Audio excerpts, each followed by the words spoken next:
দেখো আজকে সানডেতে আমাদের ব্রেকফাস্ট হচ্ছে ডালপুরি আর ঘুগনি। আমাদের মঙ্গলবাড়ি চৌরঙ্গি মোড়ের নাম করা একদম।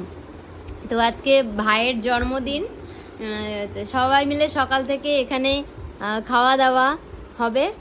এই যে বাবাও খাচ্ছে, আর হচ্ছে এই যে দেখো সবাই মিলে খাওয়া দাওয়া করছি। এদিকে তুতুনেরও শরীর ভালো না, জ্বর, আর এই যে আমিও খাওয়া দাওয়া করছি।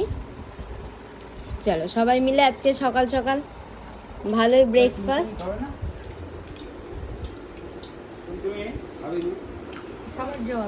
সবারই জ্বর, শরীরটা ভালো না, অ্যাকচুয়ালি ওয়েদারটাই খারাপ, ভীষণ খারাপ। খাবা লুচি? খাবা খাবা না? গুড গার্ল, ভালো। ও বলছে লুচি এটাকে।